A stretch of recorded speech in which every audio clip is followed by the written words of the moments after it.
பெருந்தலைவர் காமராஜரின் பிறந்தநாளை முன்னிட்டு அவரின் சாதனைகளை பாடல், நடனம், கவிதை மூலம் மாணவ மாணவிகள் எடுத்துரைத்தனர்.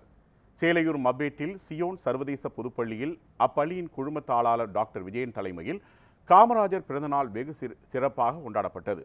இதில் சிறப்பு விருந்தினராக அன்னை வேளாங்கண்ணி கல்வி குழும செயலாளர் டாக்டர் தேவானந்த் மற்றும் வணிகர் சங்கங்களின் பேரமைப்பு இளைஞர் அணி மாவட்ட தலைவர் மாதவன் ஆகியோர் கலந்து கொண்டனர். இதில் மாணவர்கள் காமராஜரின் சாதனைகளை நடனம், பாடல், கவிதை வாயிலாக எடுத்துரைத்தனர். இதனைத் தொடர்ந்து மாணவர்களிடம் பேசிய தேவானந்த் காமராஜரின் பெருமையை எடுத்துரைத்தார். பெருந்தலைவர் காமராஜர் அவர்களுடைய 123வது பிறந்தநாள் விழா இங்கே தாம்பரம் ஜியான் பப்ளிக் ஸ்கூலில் இன்னைக்கு மிக சிறப்பாக இன்னைக்கு நடைபெற்று இருக்கு.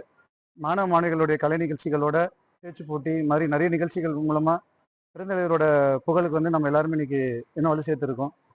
ஸோ பெருந்தலைவருடைய கனவு என்னன்னா, எல்லாருமே நிறைய படித்து நம்ம நாட்டுக்கு வளம் சேர்க்கணும், அதுதான் அவருடைய கனவு. ஸோ இந்த மாதிரி ஜியான் பள்ளி மாதிரி பள்ளிகள் நம்ம சமுதாயத்துக்கு நல்ல பணியாற்றிட்டு இருக்காங்க. இந்த நிகழ்ச்சிகள் மிக சிறப்பாக ஏற்பாடு செய்திருக்கிறார்கள். அவருடைய முதல்வர், துணை முதல்வர் மற்றும் திரு மாதவன் அவர்களுக்கும் என்னுடைய மனமார்ந்த நன்றியையும் இந்த நேரத்தில் இந்த நிகழ்ச்சியில் பங்கேற்ற அனைத்து பிள்ளைகளுக்கும் என்னுடைய வாழ்த்துக்களையும் இந்த நேரத்தில் நான் தெரிவித்துக் கொள்கின்றேன்.